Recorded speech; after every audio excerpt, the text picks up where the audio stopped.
नमस्कार प्रिय विद्यार्थियों, मैं शैलेंद्र कुमार आपके अपने online platform expert classes bye Shailendra में आप सभी का हार्दिक स्वागत करता हूं। आज हम आप सभी के लिए प्रकाश की क्लास लेकर आया हूं, तो चलिए सीधे चलता हूं क्लास की ओर बिना समय नष्ट किए हुए। चलिए क्वेश्चन नंबर 1 पर चलते हैं। क्वेश्चन नंबर 1 आपकी स्क्रीन पर है। प्रकाश छोटे छोटे कणों से मिलकर बना है, जिसे कहते हैं। जो प्रकाश छोटे छोटे कणों से मिलकर बना है उसे क्या कहते हैं, जल्दी से बताएंगे। क्वेश्चन नंबर 1 का प्रकाश बंडलों के रूप में चलता है, जिन्हें हम फोटॉन कहते हैं, अर्थात डी ऑप्शन करेक्ट आंसर हो जाएगा। चलिए क्वेश्चन नंबर अगले पर चलते हैं। प्रकाश तरंग किस प्रकार की तरंग है, जल्दी से बताएंगे दूसरे का आंसर। प्रकाश तरंग जो है वो अनुप्रस्थ तरंग है, अर्थात इसका ए ऑप्शन राइट हो जाएगा। चलिए अगला क्वेश्चन है। प्रकाश का तरंग सिद्धांत किसके द्वारा प्रतिस्थापित किया गया था। प्रकाश का तरंग सिद्धांत किसके द्वारा प्रतिस्थापित किया गया था, जल्दी से बताएंगे। तो इसका जो राइट आंसर हो जाएगा वो हो जाएगा हाइगेंस के द्वारा। चलिए अगले क्वेश्चन पर चलते हैं। क्वेश्चन नंबर आपकी स्क्रीन पर है। अगला क्वेश्चन, निम्नलिखित में से कौन सी परिघटना यह निर्णय लेने में सहायक होती है कि प्रकाश एक अनुप्रस्थ तरंग है। चलिए जल्दी से बताएंगे।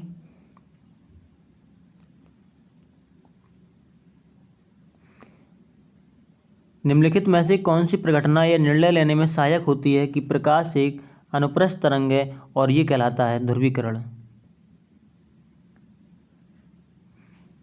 अर्थात C option is the correct answer. चलिए अगले क्वेश्चन पर चलते हैं। प्रकाश के विद्युत चुम्बकीय स्वरूप की खोज किसने की है। विद्युत चुम्बकीय की खोज किसने की है, जल्दी से बताएंगे।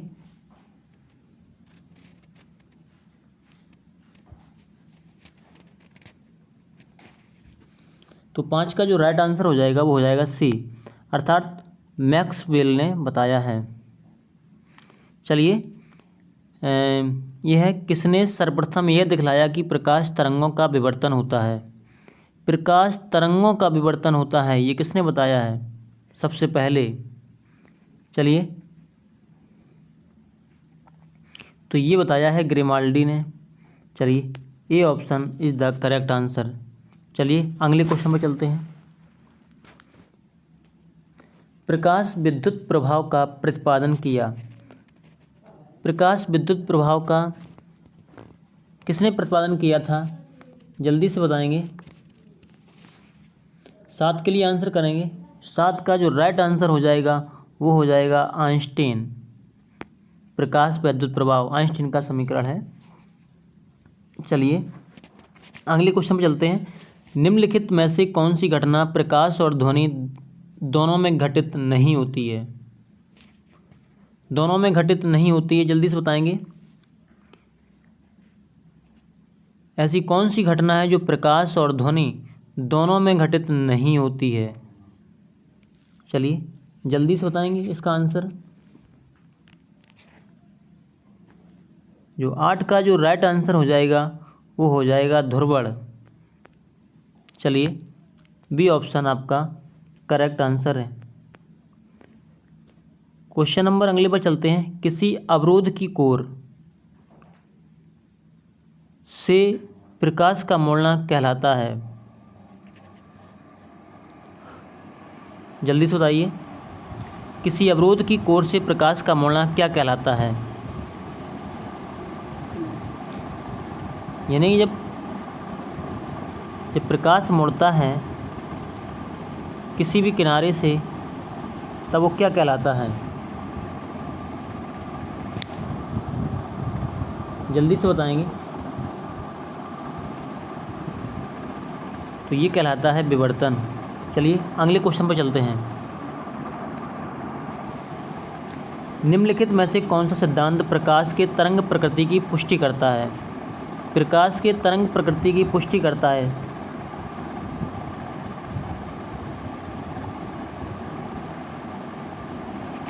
जल्दी से बताएंगे। तो ये हो जाएगा आपका व्यतिकरण का सिद्धांत। चलिए अगले क्वेश्चन में चलते हैं। प्रकाश विकिरण की प्रकृति होती है। प्रकाश विकिरण की प्रकृति होती है।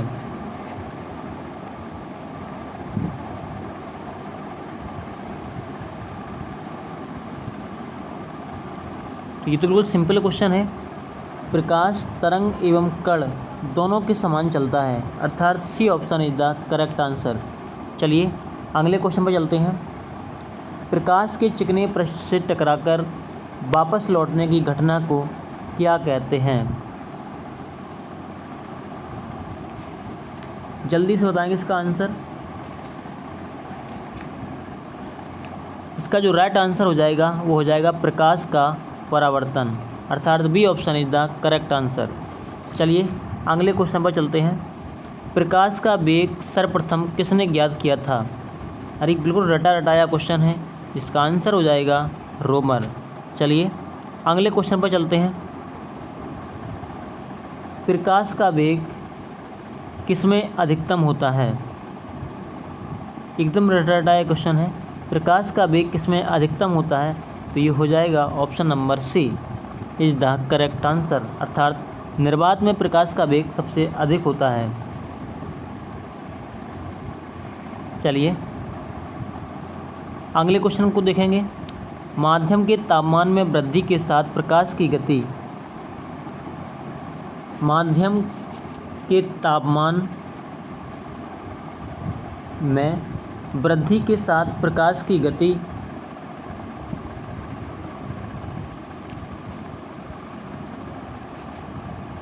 जल्दी से बताएंगे। प्रकाश की गति कैसी रहती है? तो सेम रहती है, कोई परिवर्तन नहीं होता है। चलिए अगले क्वेश्चन पर चलते हैं। जल, कांच व हीरे में प्रकाश की चाल निम्न क्रम में होती है। जल, कांच व हीरे में प्रकाश की चाल बताना है।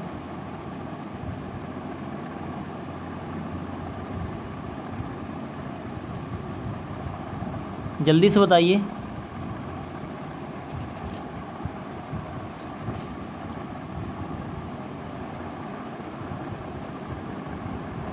तो जल में सबसे अधिक होती है चाल प्रकाश की, और उसके बाद कांच में, और उसके बाद हीरा में। तो इसका जो राइट आंसर हो जाएगा वो हो जाएगा ऑप्शन नंबर बी। चलिए अगले क्वेश्चन पर चलते हैं।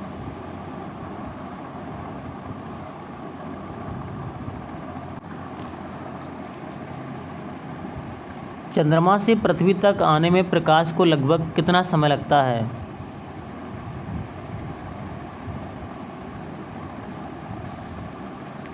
चंद्रमा से पृथ्वी तक आने में लगभग कितना समय लगता है? जल्दी से बताएंगे।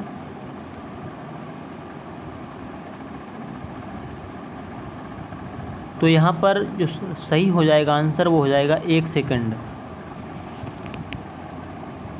चंद्रमा से पृथ्वी तक आने में प्रकाश को लगभग कितना समय लगता है?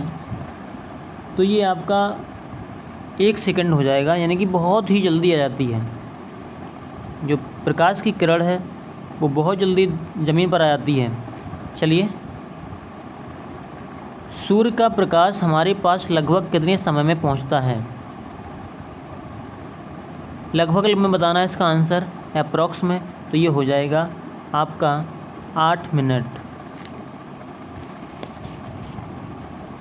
चलिए अगले क्वेश्चन पर चलते हैं।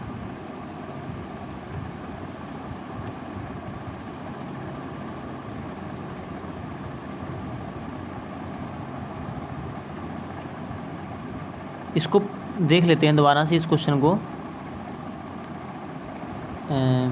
सूर्य का प्रकाश हमारे पास लगभग कितने समय में पहुंचता है? कितने समय में पहुंचता है? तो यहाँ पर लगभग में हो जाएगा 6 मिनट। इसका जो आंसर है वो सी सही रहेगा, ए नहीं रहेगा सही। चलिए अगले क्वेश्चन पर चलते हैं कि प्रकाश का वेग कितना होता है। प्रकाश का वेग बताना है।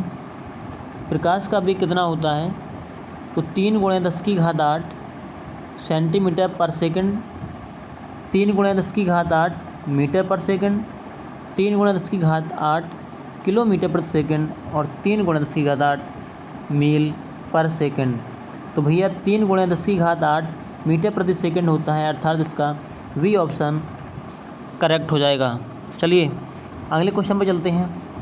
सूर्य ग्रहण के समय सूर्य का कौन सा भाग दिखाई देता है। सूर्य ग्रहण के समय सूर्य का कौन सा भाग दिखाई देता है, जल्दी से बताएंगे इसका आंसर। तो इसका जो कोरोना होता है वही दिखाई देता है। चलिए तो इसका बी ऑप्शन सही हो जाएगा। अगले क्वेश्चन पर चलते हैं। पूर्ण सूर्य ग्रहण का अधिकतम समय होता है। पूर्ण सूर्य ग्रहण का अधिकतम समय होता है, तो इसका हो जाएगा राइट आंसर 460 सेकंड। चलिए अगले क्वेश्चन पर चलते हैं। सूर्य ग्रहण तब होता है, सूर्य ग्रहण तब होता है यानी कि कब होता है, चंद्रमा बीच में हो, चंद्रमा बीच में हो, पृथ्वी बीच में हो, पृथ्वी बीच में हो, सूर्य बीच में हो, सूर्य चंद्रमा तथा पृथ्वी एक रेखा में हो तथा बृहस्पति उस रेखा में ना हो। तो इसका जो राइट आंसर हो जाएगा, जल्दी से बताएंगे, जल्दी से, एकदम सिंपल सा क्वेश्चन। भैया चंद्रमा जब बीच में होता है तभी सूर्य ग्रहण पड़ता है, तो इसका ए ऑप्शन सही हो जाएगा। चलिए अगले क्वेश्चन पर चलते हैं। इसको थोड़ा जूम किए देते हैं जिससे दिखने लगे सही से। चलिए, चंद्र ग्रहण घटित होता है, कितना सिंपल क्वेश्चन, जल्दी से बताएंगे।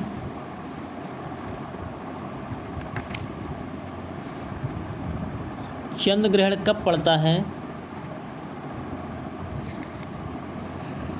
तो ये हो जाएगा आपको पूर्णिमा को।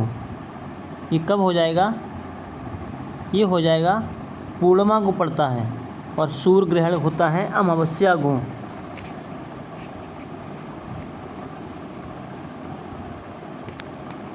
चलिए अगला क्वेश्चन है, सूर्य ग्रहण कब होता है, जल्दी करिए। ये तो बिल्कुल सिंपल है, जब चंद्र ग्रहण पूर्णिमा को होता है तो सूर्य ग्रहण अमावस्या को हो जाएगा, अर्थात ए ऑप्शन करेक्ट हो जाएगा। चलिए, एक कटा हुआ हीरा क्यों जगमगाता है, बिल्कुल सिंपल सा question, option number C is the correct answer. पूर्ण आंतरिक परावर्तन के कारण एक हीरा कटा हुआ जगमगाता है। चलिए अगले क्वेश्चन पर चलते हैं। पानी से भरे किसी बर्तन में पड़ा एक सिक्का किस कारण थोड़ा उठा हुआ प्रतीत होता है, जल्दी से बताएंगे।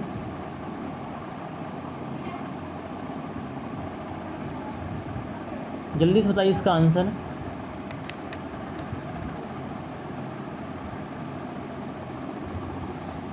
बिल्कुल सिंपल आंसर है, तो इसका जो सही ऑप्शन हो जाएगा वो ऑप्शन नंबर बी, अर्थात प्रकाश के अपवर्तन के कारण।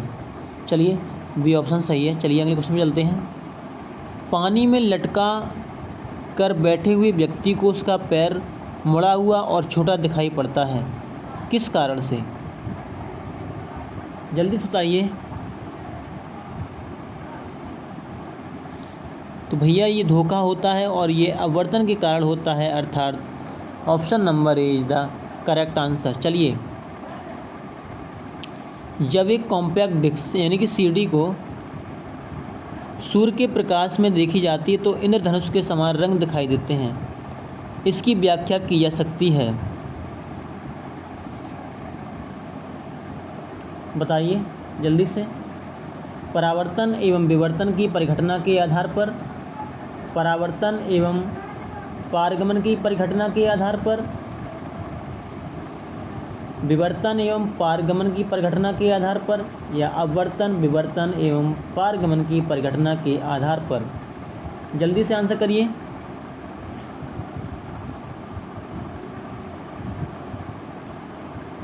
तो इसका जो राइट आंसर हो जाएगा option number D, option number D, यानी कि अपवर्तन, विवर्तन एवं पारगमन की घटना के आधार पर। चलिए अगले क्वेश्चन पर चलते हैं। जल के अंदर पड़ी हुई मछली किस कारण से अपनी वास्तविक गहराई से कुछ ऊपर उठी हुई दिखाई देती है? अरे भैया, ये तो बिल्कुल सिंपल क्वेश्चन है। प्रकाश के अपवर्तन के कारण होता है। चलिए, प्रकाश के अपवर्तन के कारण होता है ये।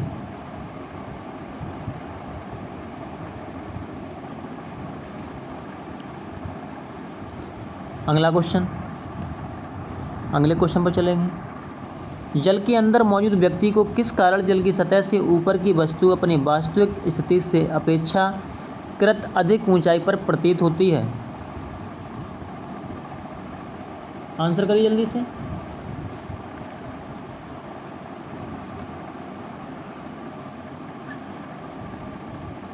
बिल्कुल सिंपल क्वेश्चन है।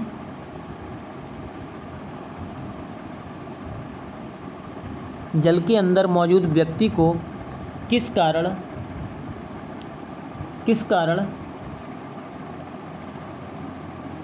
जल की सतह से ऊपर की वस्तु अपनी वास्तविक स्थिति से अपेक्षाकृत अधिक ऊंचाई पर प्रतीत होती है? इसका जो राइट आंसर हो जाएगा वो प्रकाश के अपवर्तन के कारण है। प्रकाश के अपवर्तन के कारण, अर्थात A option is the correct answer. चलिए अगला क्वेश्चन, अगला क्वेश्चन देखेंगे। पानी में डूबी हुई लकड़ी मुड़ी हुई दिखाई देती है, निम्नलिखित कारण से ऐसा प्रतिभासित होता है। जल्दी से बताएंगे इसका आंसर।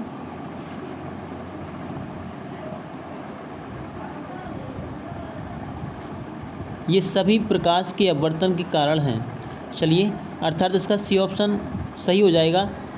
चलिए अगला क्वेश्चन है। जब प्रकाश की किरण विरल माध्यम से सघन माध्यम में जाती है तो वह सीधी दिशा में चली जाती है, अविलंब की ओर झुक जाती है, अविलंब से दूर हटती है, इनमें से कोई नहीं।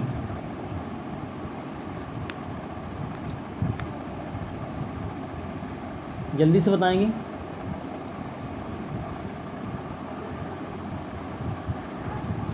तो वह अविलंब की ओर झुक जाती है, अर्थात B option is the correct answer. चलिए अगले क्वेश्चन पर चलते हैं। पूर्ण आंतरिक परावर्तन होता है जब प्रकाश जाता है विरल माध्यम से सघन माध्यम की ओर आपतन कोण क्रांतिक कोण से अधिक के साथ, या सघन माध्यम से विरल माध्यम की ओर आपतन कोण क्रांतिक कोण से अधिक के साथ, या विरल माध्यम से सघन माध्यम की ओर या सघन माध्यम से विरल माध्यम की ओर। जल्दी से बताएंगे पूर्ण आंतरिक परावर्तन कब होता है? जब प्रकाश कहाँ कहाँ पर जाता है? जल्दी से बताएंगे इसका आंसर सोच समझ के। ये सभी क्वेश्चन इम्पोर्टेंट हैं, किसी न किसी परीक्षा में जरूर आए हुए हैं।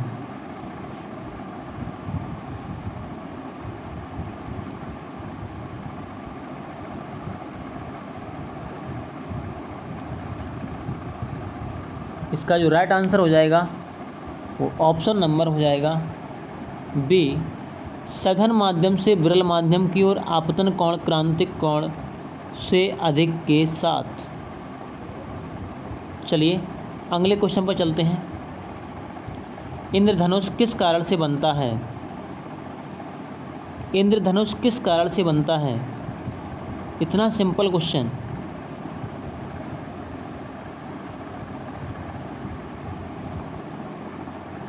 इसमें एकदम राइट आंसर हो जाएगा अपवर्तन एवं परावर्तन के कारण, अर्थात डी ऑप्शन करेक्ट हो जाएगा। ये मिराज बनने की परिघटना को क्या कहते हैं? तो ये होता है जो मृद मारीचिका बनती है वह घटना क्या कहलाती है? जल्दी से बताएंगे। आज का अंतिम क्वेश्चन है और ये एकदम सही होना चाहिए, सभी का सही होना चाहिए। तो ये मृग मरीचिका बनती है, ये घटना पूर्ण आंतरिक परावर्तन की होती है। ये 30 क्वेश्चन हमने आपके कराए। क्वेश्चन कैसे लगे ये कमेंट करके ज़रूर बताएं, और क्लास अच्छी लगी हो तो अपने मित्रों में शेयर करें और वीडियो को लाइक करके चैनल को सब्सक्राइब ज़रूर करें। तो चलिए आज ये क्लास यहीं पर रोक रहे हैं, कल फिर मिलेंगे एक अगली प्रैक्टिस के साथ। तब तक बने रहिए। जय हिंद, जय भारत।